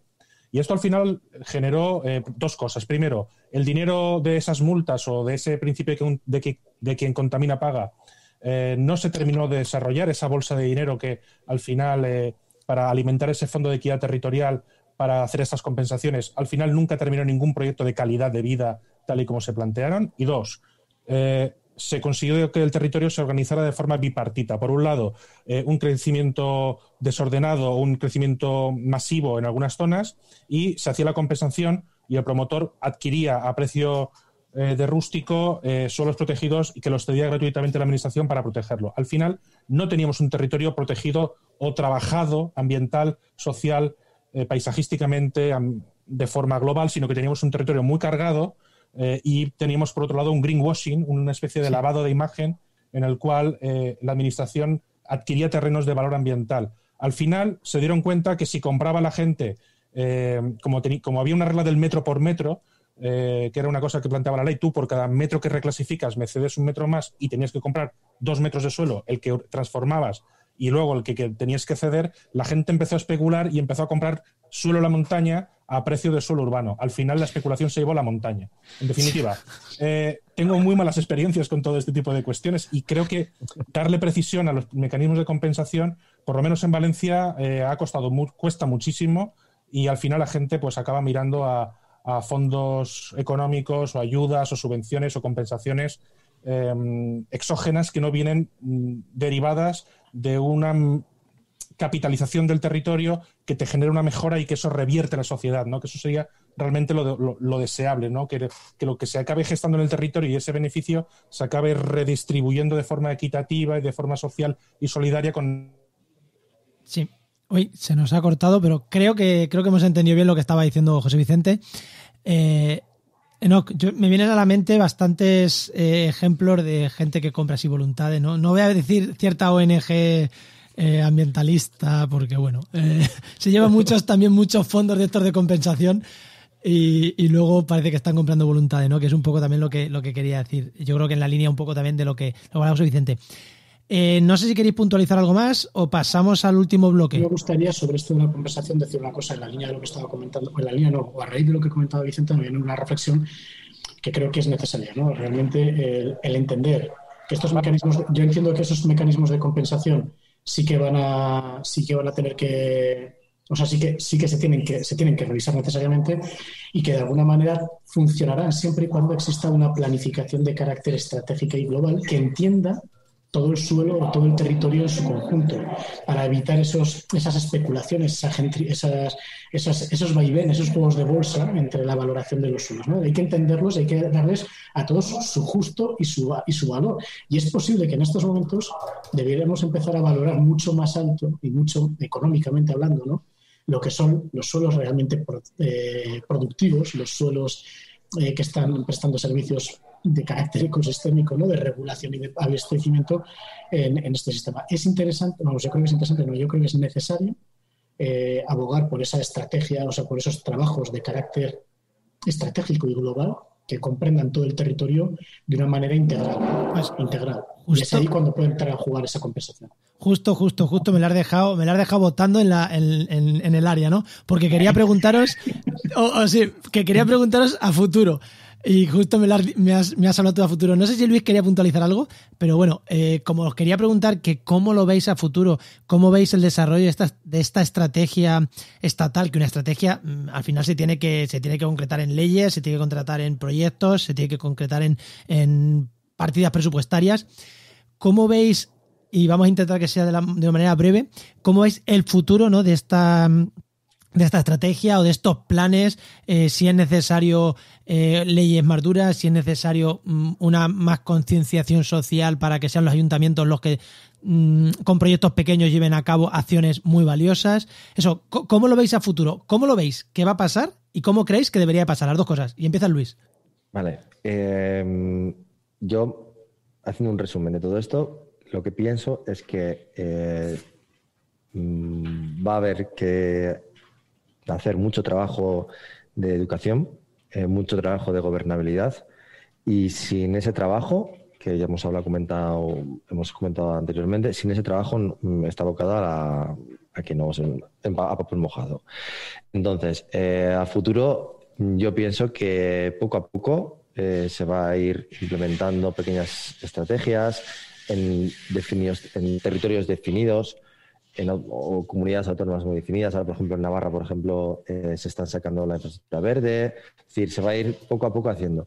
Pero pienso que no por mucha normativa que saques vas a mejorar la situación. O sea, aquí hay que concienciar a todos niveles y uno de ellos, el principal nivel, es el económico. Es decir, hay que enseñar a los promotores a que existen normas de desarrollar negocios que no sea el puro abuso del consumo de suelo para cualquier cosa. La siguiente, José Vicente, Manuel, ¿quién se anima a futuro? Que cierre Manuel, que Manuel tiene más plumas si quiere. Que cierre Manuel, que me parece que deja broche de oro siempre cuando interviene. Yo simplemente quiero hacer una pequeña reflexión. Considero que no sé cómo lo veréis vosotros, pero yo creo que como en España no hay una cultura de largo plazo, funcionamos en el cortoplacismo y creo que es una cuestión que hace mucho daño, ¿no? Yo creo que volveremos a las andadas. A nivel legislativo está todo ya ordenado, regulado y normativizado para que las competencias autonómicas y locales se organicen en torno a la infraestructura verde. Y aquí no tengo ninguna duda, salvo alguna excepción, porque ahora los promotores se están dedicando a comprar energía y a hacer proyectos basados en nuevas energías y están diversificando. Exacto, están cambiando. Yo creo que ahora tenemos, España va a recibir 140.000 millones de euros de aquí al 2024. Creo que la cultura de la subvención siendo España el segundo país después de Italia que más fondos europeos va a recibir en el Fondo de Recuperación. En el marco de la acción por el clima y el Pacto Verde Europeo, el European New Green Deal, creo que las cuestiones de infraestructura verde incardinadas en este plan, incardinadas con el plan de adaptación al cambio climático, pueden dar mucho juego. Y, bueno, aunque van a ser parte de esos dineros pedidos a bancos y préstamos y tendremos que devolver de forma muy rigurosa en el largo plazo, creo que es una oportunidad para hacer una salida verde a toda esta situación. Creo que hay que armar y hay que robustecer los planes y documentos e instrumentos que tenemos desarrollados y planteados. El papel lo aguanta todo y están preparados para que tengan inyección de capital. No hay cosa más frustrante que tener leyes sin presupuestos detrás. De manera que, bueno, España va a entrar en la segunda fase de gran inversión por parte de los fondos europeos después de los primeros niveles de desarrollo de los años 90 y creo que esta nueva oportunidad deberíamos de aprovecharla y deberíamos de hacer una salida a la crisis, a la recuperación y a la pandemia y a todo lo que nos viene encima. Creo que deberíamos de hacerla por esa vía y no por la vía que se está viendo en algunas comunidades autónomas, y apunto Madrid, Andalucía, Murcia, en la cual se quieren volver a fórmulas de recuperación económica rápidas a costa de malvender o de usar indiscriminadamente el territorio. Yo creo que tenemos una buena oportunidad. creo que París, ¿no? El Acuerdo de París nos marcó una serie de objetivos que son el principal reto para este siglo que estamos, el cambio climático, y las medidas de adaptación y de mitigación al cambio climático son fundamentales. Y aquí la infraestructura verde juega un papel nuclear. Y si somos capaces de implementar esto y que esto revierta a la escala local y a los inversores y a las personas y a las sociedades y a todo el mundo, bueno, pues tendremos a la gente más o menos apaciguada durante un tiempo. Luego ya veremos. Pero yo creo que esta es la solución que se nos atisba, porque la otra es volvernos a echarnos al monte, como algunas comunidades autónomas parece que ya están haciendo o están apuntando ya maneras de salir de este problema con las viejas fórmulas, ¿no? Esto a mí me preocupa. Antes de darle paso a Manuel, yo voy a leer entre líneas. Acabas de escribir la carta a los Reyes Magos y tú mismo sabes que no van a venir. Claro. Manuel, yo siento ser así de directo, pero es que es lo que he leído yo entre líneas, de lo que tú has dicho. Sí, yo, José, la verdad es que, José Vicente, cuando te he escuchado, cuando has comentado esto, a mí me ha empezado a recorrer un sudor frío, ¿no?, por todo el cuerpo, porque realmente me preocupa precisamente la borrachera que vamos a coger con todos estos fondos que llegan. En estos momentos estábamos empezando, o sea, y lo digo, jolín, lo digo con mucha preocupación porque es lo que estoy viendo, ¿no? Desde que estamos confinados, desde que hemos estado confinados desde marzo, y toda esta tendencia que está viendo ahora pues eso, al bienestar de la gente, al equilibrio natural, a la eficiencia energética.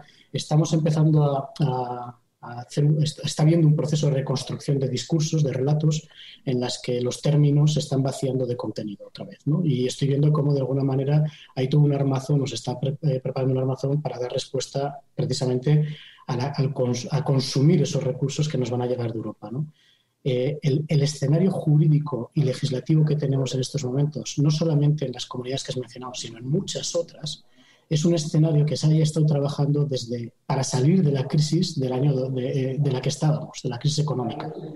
Entonces, hay una serie de instrumentos ya creados en los marcos legislativos de ordenación del territorio y urbanísticos que permiten y liberalizan el suelo de una manera brutal, y que ahora, con esto de la regeneración y recuperación económica, lo que van a recibir va a ser un chute de 1000 pares de narices, como por ejemplo me viene a la cabeza la Pasiega en Cantabria, o el puerto que estamos en uno de los suelos productivos más interesantes, o algunas otras intervenciones que ya están anunciadas como que van a ser los sitios donde realmente se va a hacer la recuperación económica.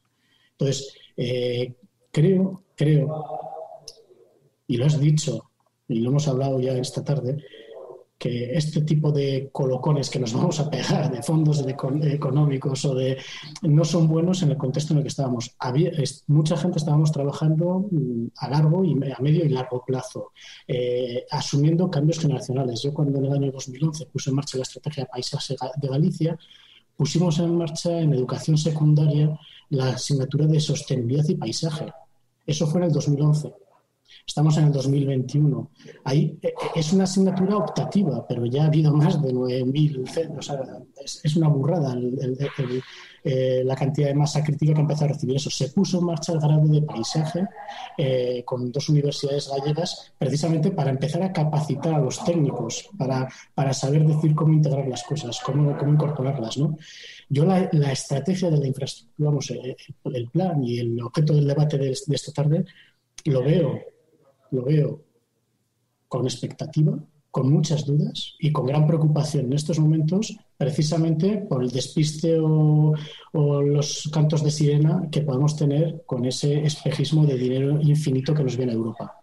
Administrar este tipo de recursos y este tipo de instrumentos nunca pueden ser desde cualquier tipo de colocón. O sea, esto tiene que ser desde la serenidad, desde la comprensión de los elementos que tenemos, desde la vocación que tenemos en nuestro territorio, y sabiendo cuáles son nuestras capacidades para gestionarlo. Y ahora mismo lo que vamos a tener es un espejismo de dinero brutal. Ahora todos somos tremendos magos y magas para gestionar esos fondos y poderlos materializar conforme a ese gran objetivo y a dar respuesta a estas cosas que tengo aquí colgadas detrás, ¿no? Todo el mundo habla ahora de los objetivos de desarrollo sostenible. Todos tenemos la solución mágica a los objetivos de desarrollo sostenible. Todos tenemos el músculo suficiente para consumir esos recursos económicos que nos llegan, y encima tenemos un marco legislativo que permite transformar territorios independientemente de que haya estrategia o instrumentos de avanzando el territorio. Y en todos los marcos legislativos de casi todas las comunidades autónomas, por lo menos los que yo he mirado, y igual me he dejado alguno, en todos están habilitados esos mecanismos de inmediatez para intervenir saltándose por... Es que hay un régimen de excepcionalidad ahí, Manuel. Hay un régimen de excepcionalidad. Es decir, yo creo que la Administración debe ser garante de que las cosas se hagan bien y que se atienda al buen fin y a los buenos planteamientos que se marcan desde Bruselas y que los proyectos que nazcan vengan de la mano de ese control federatario que tiene que dar la Administración y que los fondos se empleen bien y que los inversores estén bien, pero también tenemos unos regímenes de excepcionalidad para proyectos que son muy interesantes económicamente y para ese punto, como bien dices, Manuel, hay salvoconductos o bypasses que te permiten circular por el sentido de la oportunidad y del negocio inmediato a costa de estos fondos. Tendrá que arbitrar muy bien la Administración cómo se hacen este tipo de inversiones, sobre todo cuando entre la iniciativa privada también en la cofinanciación de proyectos, porque en ese punto se debe ser muy exquisito, muy exigente, muy riguroso,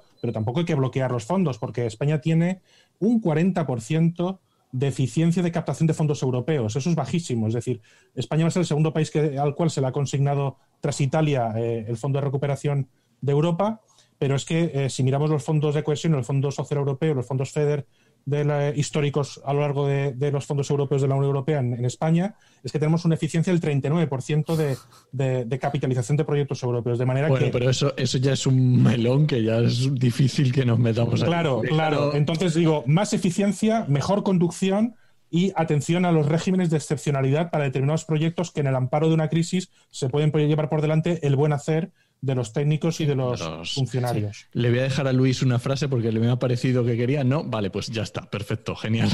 Porque es un tema súper chulo, es súper interesante y podemos estar aquí.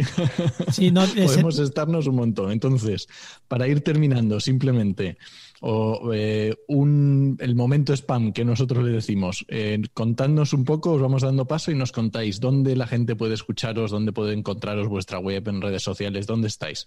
Venga, José Vicente, ¿dónde te puede escuchar los oyentes? Yo soy muy ruidoso en Facebook, ¿vale? Tengo mi perfil de Facebook JV Sánchez 13 y JV Sánchez Cabrera.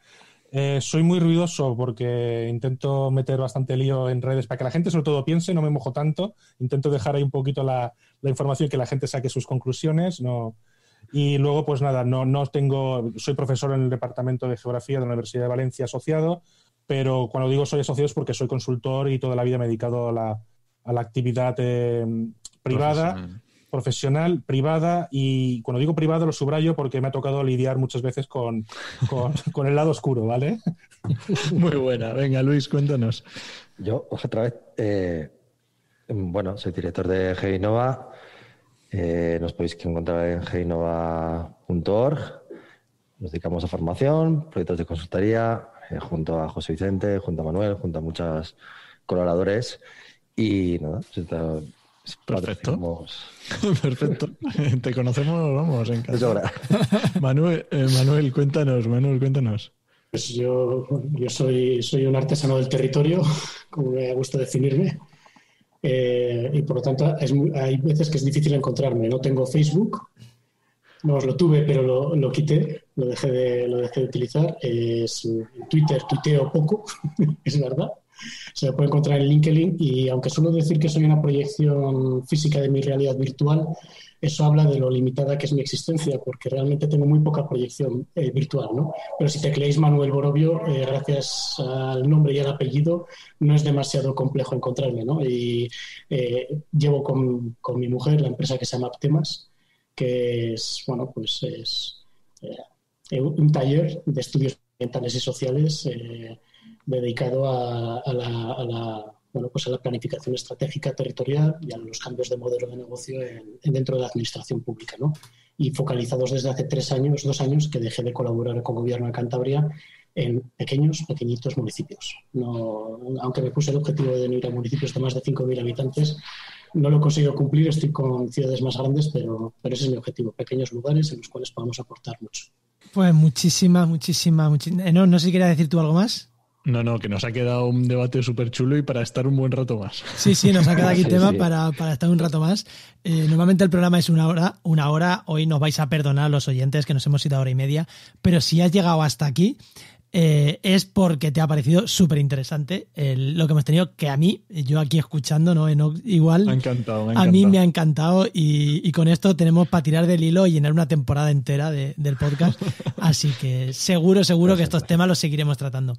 Muchas gracias a los tres, muchas gracias. Muchísimas Gracias. gracias. Un placer. Un abrazo a todos. Abrazos. Hasta luego.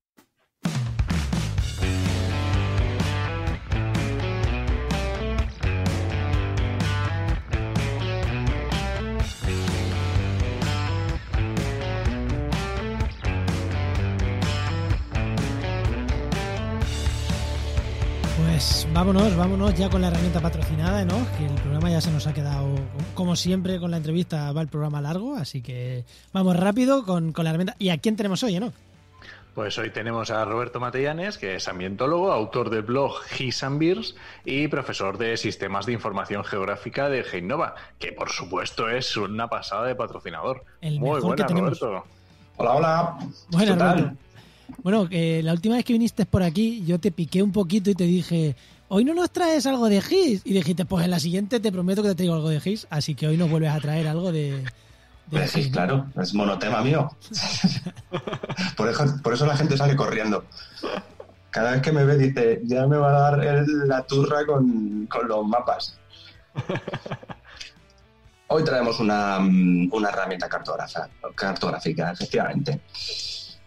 Y evidentemente, como no, con su trasfondo de ayuda. ¿Por qué? Pues porque estoy cansadísimo de que la gente me escriba y me pregunte, me haga una pregunta que ahora os diré cuál es, porque es que es recurrente. Entonces, esta herramienta supone un apoyo para trabajar con una herramienta adicional que se llama Maxent. Se conoce como el programa Máxima Entropía, que es un programa que se utiliza para generar modelos de distribución de especies. ¿Vale? Entonces, este programa, que es bastante sencillito, te permite generar esos modelos de distribución potencial, pero tú tienes que incorporar las variables ambientales que rigen a esa especie, ¿vale? Son las variables que determinan la distribución de la especie. Pues tiene un problema, y es que para que el programa Maxent funcione necesitas que las capas estén tabuladas. Tienen que tener todas la misma resolución de píxel, los píxeles tienen que estar alineados y tienen que tener los mismos límites espaciales. Entonces, cuando la gente se pone a intentar procesar esta cartografía de partida, como no cumplen con esos criterios de estandarización, pues la herramienta no funciona. Y entonces, ¿qué es lo que pasa? Pues que aparecen los 300 correos a Roberto en el que le preguntan, Roberto, ¿cómo puedo solucionar esto? Pues para que nadie me vuelva a preguntar, traigo la herramienta. O sea que vas a contar tu secreto. Muy fácil, muy sencillita. Se llama Multiscale o Multiscale o en Spanglish, en inglés o como uno quiera llamarlo, ¿vale? Multiscale, para cuando alguien vaya a buscarla por internet y la quiera descargar. Tiene un inconveniente y es que solamente funciona a través de ArcGIS. Así que los usuarios de QGIS, lo siento, no está en versión QGIS, pero no os preocupéis porque volveré con otra herramienta parecida para QGIS, no pasa nada, hay muchos días. Entonces nada, es una sencilla herramienta que incorporamos dentro de ArcGIS y lo que va a hacer es, digamos, gestionarnos un poquito y orientarnos qué es lo que tenemos que incorporar para que todo esté perfectamente tabulado. Entonces, podemos decir que tiene como dos vertientes. Una vertiente de herramientas para empezar a generar esta cartografía ambiental desde cero. Entonces, tú, por ejemplo, le metes la cartografía de usos del suelo y él te dice, bueno, ¿cuáles son los límites espaciales máximos que quieres utilizar? ¿Cuál es la resolución de píxel que vas a utilizar? ¿Y cuál es la capa original que vas a utilizar?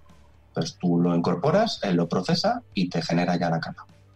Entonces vas realizando esto con toda la cartografía ambiental que tienes entre manos y al final tienes tu pool de capas ambientales para incorporar en Maxent y que no te dé problemas. Todas estandarizadas con los mismos parámetros, claro. Exactamente, todo perfectamente igual. Y además, por si fuera un poco lo que he dicho, que está ya con esta opción ya es la salvación, contempla una casuística, y es que muchas veces la gente cuando quiere generar esta cartografía no sabe cómo hacerla. Porque sí que es cierto que para generar variables ambientales, pues las fuentes documentales iniciales son de lo más variopinto. Entonces, a lo mejor necesitas hacer interpolaciones, en otras ocasiones necesitas generar mapas de densidad, mapas de influencia, rasterizar capas vectoriales, o sea que tienes varios procedimientos. Entonces, las personas que no se manejan mucho con un sistema de información geográfica, pues lo tienen un poco complicado. Entonces, no pasa nada, porque esta herramienta tiene diferentes opciones para trabajar todo lo que tiene que ver la creación de capas basadas en usos del suelo, densidad de elementos. Te permite también trabajar con modelos digitales del terreno para analizar aspectos morfológicos, o sea que, una maravilla, que tienes infinidad de posibilidades. Es una fiesta, un una abanico de es posibilidades. Una maravilla de herramienta. Sí, la verdad, cuando tienes, yo cuando la tesis que eran 4 capas las que cruzaba, es verdad que dices, joder, tan difícil es una estandarización en los mapas, en que no se te vaya 20 metros una cosa al lado de otra, y dices, pero ¿por qué se me va 20 metros? Por la escala, por no sé qué, por el tamaño del píxel. ¿Tan difícil es? Pues tan difíciles. Pues tan difíciles. Te lo digo yo y las 1000 preguntas que me han hecho respecto a lo mismo. Así que nada, es una herramienta mágica, como digo yo, una salvación para tus problemas si estás utilizando modelos de distribución potencial con Maxent.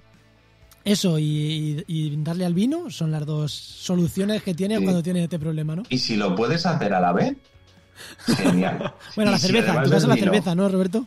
Sí, también bueno, yo me gusta la cerveza, pero si te soy sincero, soy más de vodka. Pero esto entre tú y yo, ¿vale? Lo que pasa es que uno no puede darle al vodka todos los días, pero bueno. Sí, que el hígado tampoco... Una vez al año, pues no hace daño. Bueno, pues oye, una cosa, si nos estás escuchando, eres usuario de QGIS, no te esperes al siguiente programa. Escríbele a Roberto y le dice, oye Roberto, por el Twitter, y de Roberto, dime la de QGIS. Ya me acordaré de ti, no te preocupes. Ya te remitiré los correos, las preguntas de las redes sociales, las preguntas de LinkedIn, del teléfono, que yo no sé cómo la gente lo encuentra y escribe por WhatsApp. O sea, tú no te preocupes, que todas las preguntas te las voy a remitir. Yo digo en el hilo del capítulo. Ah, bueno, entonces eso sí vale. Porque ahí sí, es una forma de generar comentarios en el hilo del capítulo, que siempre mola. Para que eso te lo acepto, eso sí. Eso me parece mejor, mira. Yo ahí, fuera de ahí no me meto. Yo en el hilo, que va a responder Roberto igual, pero en el hilo del programa. Bueno, pues muchísimas gracias, Roberto, como siempre que te pasas por aquí. Un placer que vengas a hablar. Nada, nos vemos en la siguiente. Muchas gracias, Roberto. Hasta luego. Hasta luego. Pues recuerda que esta sección te llega gracias a nuestro patrocinador, a GeoInnova, la Asociación de Profesionales del Territorio y del Medio Ambiente, y que puedes encontrar en www.geoinnova.org.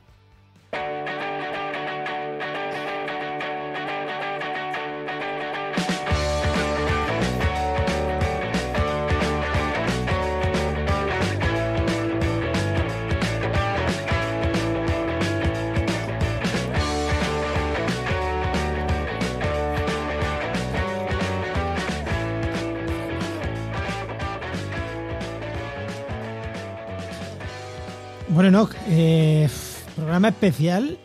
Experimento yo creo que da bien, ¿no? No sé, ahora que la gente nos dé feedback. Si quieren tertulias de estas así a muchas voces, profundizando en un tema, con expertos, que la gente nos dé feedback. Si ha molado, igual repetimos.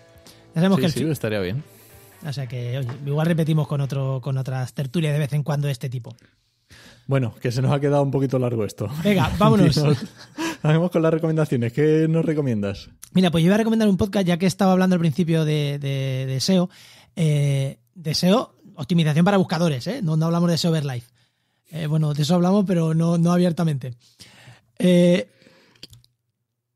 Voy a recomendar un podcast que se llama SEO desde cero, que está súper bien. No sé si lo he recomendado ya, porque es verdad que es un podcast que llevo escuchando mucho tiempo, pero ahora, como he tenido que rescatar algunos programas viejos, me lo he tenido que reescuchar. No sé, de hecho a lo mejor lo recomendé hasta la semana pasada, ¿no? Ya no lo sé, yo creo que no. Creo que no. Creo que no. Bueno, pues SEO desde cero. Si os gusta este tema de posicionamiento en buscadores, de cómo Google posiciona unas páginas en vez de otras, la verdad que está bastante interesante, bastante curioso. A quien no le interese ese tema, que no lo escuche, pero es que a mí me gusta y últimamente he rescatado varios de esos programas para reescuchármelos. O sea sí, que, de Alex Serrano, muy bueno. De Alex Serrano es muy bueno, muy buena. Me explica muy bien, Alex. Sí. ¿Y tú? Pues yo voy a recomendar un podcast de la red que vuelve Enciérrate con la ciencia. Hombre, es que, a ver, había que recomendarlo, que está súper guay. Sí, con su Que ahora lo que hacemos es, se graba en directo los domingos en Twitch de 5 a 7 y lo emitimos en el podcast, como siempre, los martes. Pues ahí está, perfecto. Pues nada, genial. Pues nada, oye, pues nos vamos. Recuerda que este podcast pertenece a la red de podcast de Podcastidae, la red de podcast de ciencia, medio ambiente y naturaleza. Y muchas gracias por compartir este programa, por comentar en redes sociales, darnos feedback de este especial, a ver qué os ha parecido. Y nada, os esperamos en el siguiente programa de actualidad y empleo ambiental. ¡Nos escuchamos! Adiós.